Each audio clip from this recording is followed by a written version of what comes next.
Welcome to In the Hot Seat. I'm Meg Muir, and it's great to be with you today. I'm really excited to dive a little bit deeper today and talk about freight brokerages and the freight brokerage space. And joining me today, we have a very special guest with us, Tommy Werdine, who is the founder of ThinkFreight. Tommy, welcome to the hot seat. Meg, thank you so much for having me. I really appreciate the opportunity to come on and talk about not just Think Freight, but also about freight brokerages and kind of what's going on in the freight space today. Perfect. That sounds great. We're excited to unpack it with you. Maybe share a little bit about your background with the audience and Yeah, how Think Freight came to be and what you did prior to Think Freight. yeah. So I've always been a little entrepreneurial, so I've always kind of wanted to do something for myself. I've always kind of done smaller things in the background. So when I was younger, I was about 15 or 16. I was building websites for local businesses, small political candidates, school board, city judges in Northwest Indiana, and then I had started, at 18, a typical like lawn care business with a friend. Yeah. We ran that for a summer. It was just kind of we needed some money right out of high school. We were kind of figuring out what we were going to do. We had both taken a gap year for college, so we had done that for the summer, and then I got into the automotive space. I started selling cars at a local car dealership, Chevy, Buick, and GMC, and really found a home in sales. I'll be honest, I hated it. I hated sales for the first like three to 5 months. And then Okay. one day I just kind of like woke up and something clicked in my head. A light bulb kind of went off, and I became one of the top like four sellers for the rest of the year. And then I was kind of rivaling the top two sellers who had been there for about 10 years each. Wow.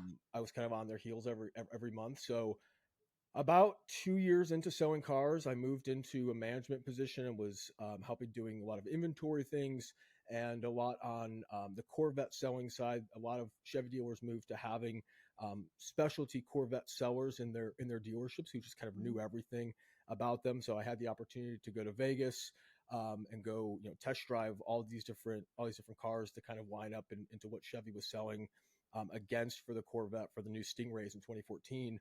Um, and then about a year after that, I just kind of got burnt out of the same thing. I kind of got bored of the same process. I mean, yes, every day is different in automotive, kind of like it is in logistics, but logistics is a very different space. And when I got into this space, and I'll dive into that a little bit more in a second, but when I got into logistics, it was so much different. And that's kind of what I was really looking for, was Mhm. just being able to differentiate from a day to day, and not just be working and selling the same lineup of vehicles. So I Sure. started. You and I were kind of talking for a minute off, but I had started my career in logistics at TQL, and it Uh-huh. was interesting as I actually was competing at the same time with TQL and Schneider and their brokerage division.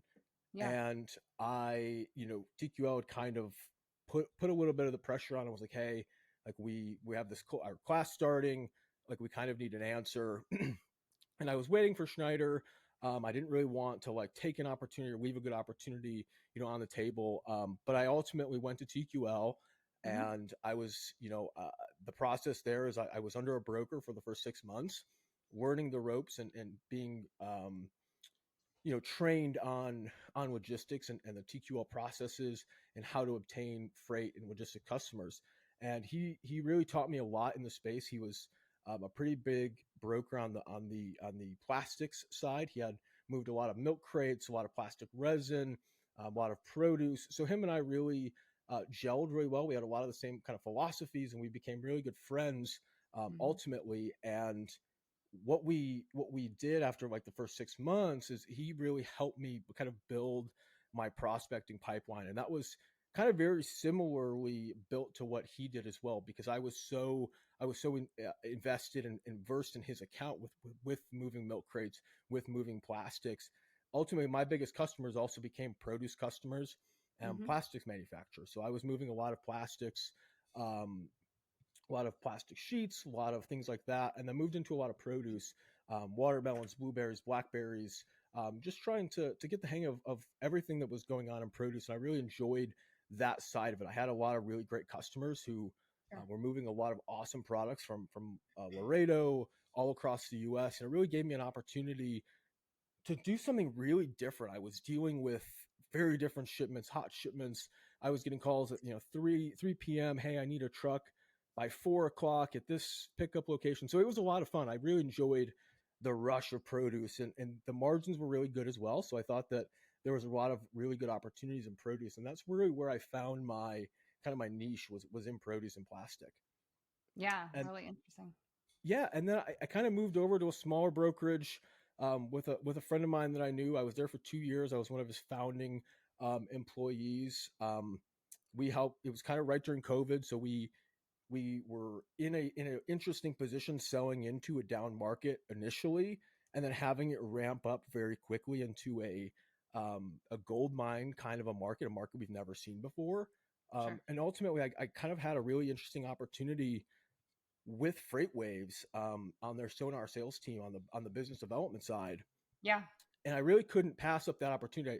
Freight Waves was, this is right at kind of the peak of COVID, and and and a lot of those volumes, and Freight Waves was really standing out as one of the premier, not just news companies but also freight tech companies. sure. And I really wanted to join an organization like that was well versed in what they were doing, and I really have always been interested in the tech side. So it really was interesting to me and kind of what they were building, and ultimately that kind of led to what I'm doing today at ThinkFreight. Every day I was thinking about freight. I was thinking about different opportunities in the space, and every day I was hearing from small carriers, brokers, dispatchers. How can we train, and how can we better introduce or educate our brokers, our carriers, our drivers about what's happening in the markets? And that's really what birthed ThinkFreight. It was having a more easily digestible format for all of this information for newer people in the space, or just so that you can know what's happening if you're an extremely busy broker. So that's what kind of ThinkFreight is. It's a small, media company that caters to like freight enthusiasts from all backgrounds. Doesn't matter if you're an executive or a brand new broker, an executive, or a new dispatcher, a new driver. We kind of cater to everyone. So it's just easily digestible news, freight insights that come through our newsletters twice a week, as well as our podcast. That's neat. Yeah. So talk to me a little bit about, how do you actually get in front of those individuals, right? How do you promote Think Freight, and what are the platforms or mechanisms that you're using? When you talk about easily digestible, are they short pieces, or how do you, talk to me a little bit about the production side of what you're Yeah, doing? yeah. So all the news and anything in our newsletter is pretty short. A lot of our roundups are around 50 to 150 words or less. We try to keep it to where the whole newsletter can be read in about 5 to 6 minutes. So that way you can have a really good idea as to what's happening. We also, we aggregate all of our content. So that comes from Mm, places like FreightWaves, TT News, Supply Chain Dive, Trucking Dive. We were looking at every aspect of the market, mm, and we're kind of aggregating what's really the most important data. There's a lot of great data companies out there that mm. other news outlets, freight news outlets aren't talking about. The brush pass research is that Kevin Hill is doing with a lot of his interesting research. So there's a lot of companies out there that that news isn't getting out there as much. So we try to help promote a lot of that kind of content as well, to say, hey, this is what's happening in the freight broker space, or this is what's happening in this space, so that everyone can kind of have those really well informed opinions when they're moving freight, so that way they know when they're telling their shippers, hey, this is what's happening, Yeah. whether it be there's storms in the market, they can make those well informed decisions. Yeah, that's great. So is it daily, weekly? What does it look like? What is the Yeah, so we're twice a week right now, Monday, Wednesday. okay? We're working towards adding Friday. Eventually down the line, we want to be a 5 day a week newsletter Okay. that also is providing a lot of what we're doing this now, but what we want to provide a lot more is interesting logistics stories. So Sure. we share things like what the logistics of racehorses, how blackjack saved FedEx, kind of some of those stories you don't hear as much or kind of Yeah. know about those behind the scenes things, and we want to talk and amplify more of those kind of going Stories. forward as well. Yeah, no, I love it. How would our audience get in touch with Think Freight, and how would they sign up? Yeah, so we're pretty easy to find. ThinkFreight.io. You can go right there. You'll see our newsletter. We're on LinkedIn and pretty much every social media platform, from Twitter Instagram, TikTok. You can find us pretty much anywhere. So if you want to get in touch, the website, it does have a contact feature. If you do want to contact me or have any questions about what we're doing, my email's on there as well for any news inquiries. Right. And then, but yeah, so you can easily subscribe right on the website, thinkfreight.io. Wonderful. So, why don't we dive into freight brokerage space for 2024? Yeah, Would really like your perspective on what's happening. Right, we talk to a lot of trucking companies, asset based companies, and then of course brokerage companies every single week. And it's really mixed feedback. I'll say, right. Some are yeah. healthy, some are thriving, others are struggling pretty significantly in this space. So, would like your perspective on overall state of freight brokerage right now and what's to come in 2024. Yeah, I think that freight brokerages are in an interesting position right now. I saw some interesting stats from Brush Paths research I recently just talked about. Um, I think that it said that updated statistics showed that the freight brokerage market contracted for the seventh straight month. So what that means is there's a lot less brokerages in the market than there were seven months ago. Mhm. Now, obviously, there has been a lot of fraudulent situations, both on the carrier side with carrier authorities, same thing with broker authorities. So we're not really sure how many of those authorities are actually freight brokerages, struggling freight brokerages who have closed, and those freight brokerages who were fraudulently operating and Mm, double brokering freight. okay. So, about 88,000 carriers, this is from Carrier OK, have left the market over the past year. So we're obviously not sure, again, what majority or minority of those were double brokerage or fraudulent carriers operating in bad faith. But regardless, the market as a whole has been contracting. But as we've seen in 2024, we're starting to weed out a lot of these unhealthy brokerages, Mhm. these double brokerage operations, and we're starting to see a little bit of a healthier market as we get into 2024. I obviously wasn't expecting something like this. We were starting to see the tender rejection rate rise. Spot Mhm. market rates are starting to rise, Yep. and brokerages are seeing less capacity in the market. So whether that has to do with a lot of the winter storms right now, I couldn't tell you, but I think that we definitely are in the right track for a healthier 2024 than what we saw end of 2022 and going into 2023. Great. Yeah, that's really helpful. So, why don't we switch gears? And you've just done a lot of neat things and a certainly clear path to being an entrepreneur most of your career. So, why don't we dive in a little bit more and unpack that, Tommy? Share a little bit more about how you started Think Freight and just your journey to entrepreneurship. Yeah, so like I said, I've always wanted to do something for myself. I've always been a little bit of someone who's a little unruly and doesn't like to listen. Okay. So I'm very teachable for the most part, but I also like to learn on my own terms and learn what I want to, and sometimes that's been a good thing, and sometimes that's been a bad thing, right? Yeah, sure. But what I've definitely learned is starting with Think Freight is I've really learned this is definitely a lot different than some of the things I've done in the past.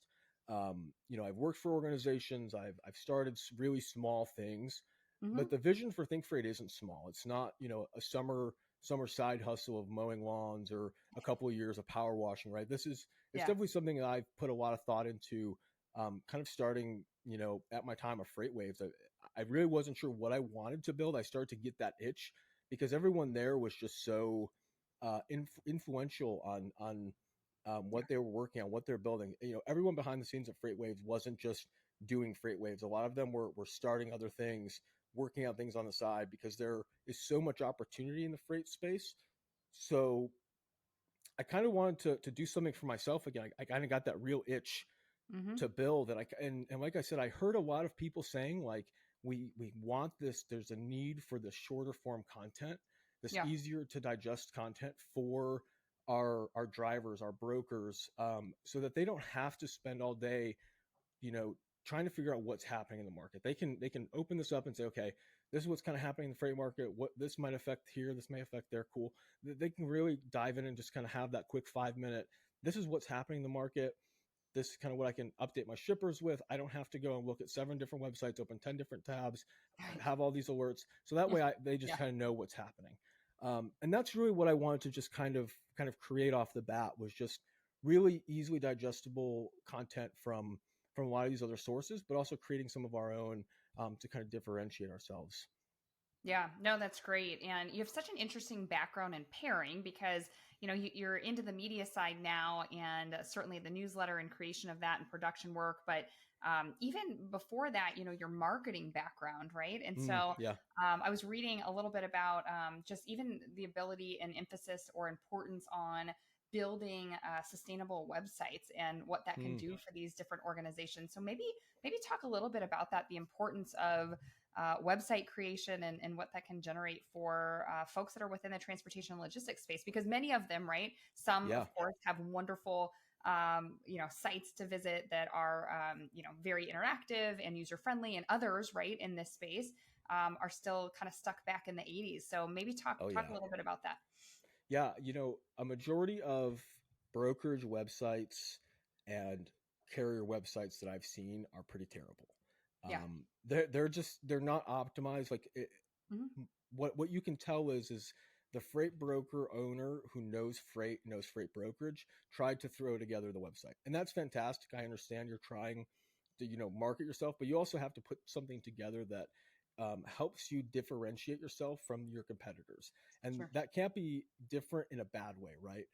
You need to be different in a really good way. So Right. it's definitely very important to have those, especially in 2024. It's from having a really good website to being able to integrate things like your Google reviews, or being able to just show that you're a real legitimate company. I Hmm. think is really important because of some of those, like I said earlier, the rising fraud in the industry. You need to really have a good market presence, Hmm. especially on social media, because that's where a lot of brokers, a lot of carriers are looking for good carriers, is online, and that's Yeah. where you need to be. So I think that's one thing I think it really needs to happen is a lot of carriers and brokers realizing how important these are, Right. and even just kind of showcasing themselves, and being able to show, hey, we're different in this way. Maybe we niche into certain products. Maybe we only call blueberries. We're the blueberry kings of brokers. So you have to share those stories, and why you're different, and how you can make an impact to these shippers, or to whoever you're marketing yourself to. Yeah, fair, right? Brand identity is everything, Exactly. and consumers react to that, no doubt. Oh yeah. So maybe talk to me a little bit about the brokerage landscape seems to be evolving so quickly, right? Relative to Yeah. over the road asset-based transportation, there's been so many, especially on the technological side, so many changes and evolutions, and sometimes quick iterations, probably over the last even 12 to 18 months. I'm really curious to get your perspective on AI. And you Mm. talked a little bit about data aggregation, but even forward looking, how does AI change the way that we think about brokerages in the freight space? I think that it's going to change a lot. I don't think that that's today or tomorrow. I Yeah. think in 5 years, the freight brokerage landscape looks a lot different. There's a lot of really cool tools out there, um, load assistants, brokerage assistants that are really coming out, and I think are going to change the game, into how small brokerages operate.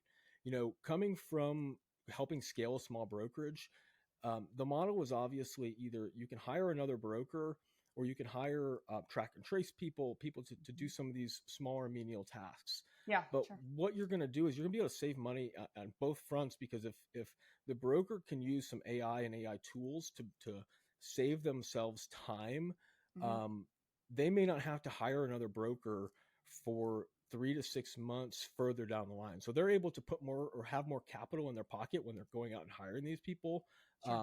at different times, and be a little bit more of a advantageous time for their cash flow, instead of trying to kind of go out there and use that broker as leverage to gain more cash flow. What else I think is going to be interesting is just the adoption of AI, and some of the AI features in the trucking space as well. I think that that's going to be, with a lot of the autonomous trucking and a lot of Hmm. those aspects. I think those are going to be really interesting in how we move freight, and how freight is moved more on a regional basis than it is now on a long haul basis.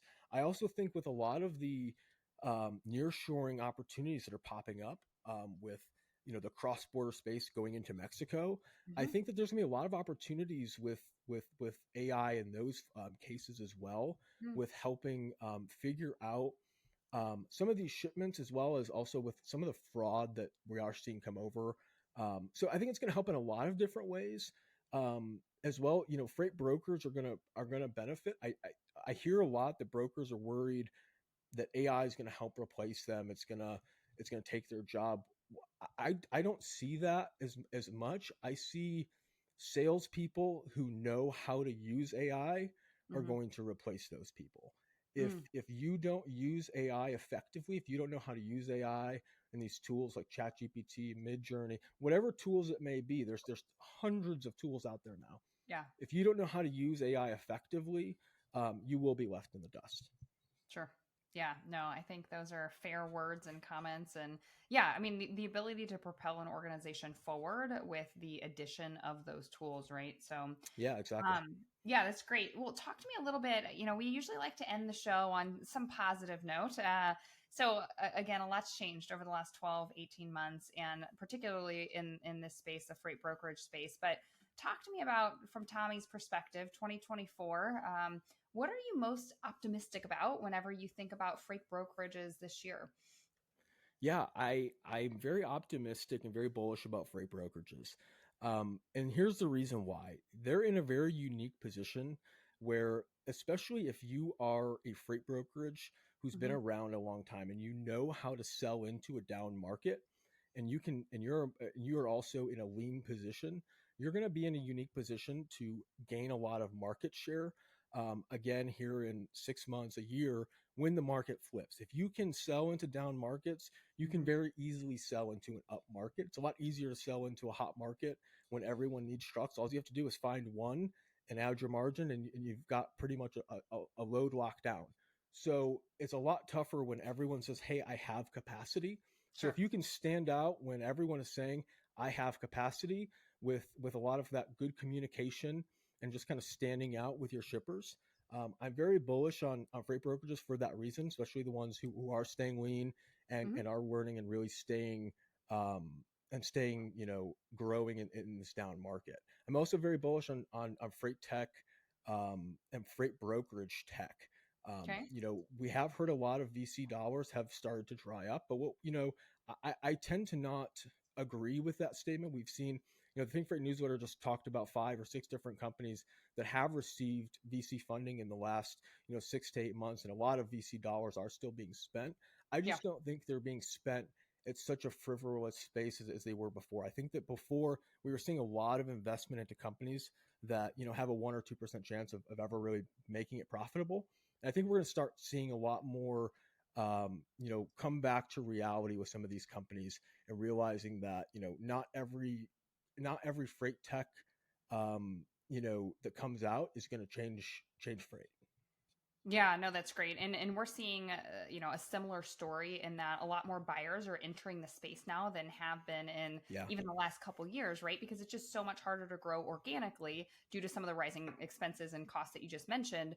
And this space is still very attractive. And so we're Oh yeah. even seeing some large scale asset, more strategic buyers, asset based providers that are wanting to differentiate or really wanting to Mhm. grow their brokerage space or get into a new market or a new port destination, et cetera. And so Exactly. there's a lot of unique opportunities, even for the small to mid-sized brokerages out there, and certainly still heavy on a acquisition target list. So yeah, I Yeah, think there's exactly. a lot of opportunity ahead for the asset light guys in the coming year for sure.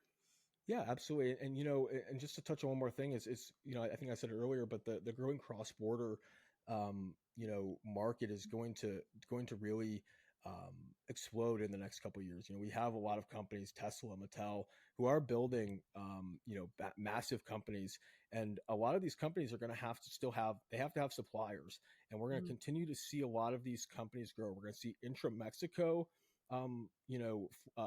loads grow, fleets grow. We're also Mhm. going to see that here in the U.S. and in Texas as well, and all these cross-border towns, Arizona, California, New Mexico, because Sure. there is going to be a very heavy demand to have both on the U.S. side and the Mexico side, having a lot of these distribution centers, having a lot of these finished good facilities just over the border. So I think it's going to create a lot of good opportunities for brokers as well who want to jump into that cross-border space as well.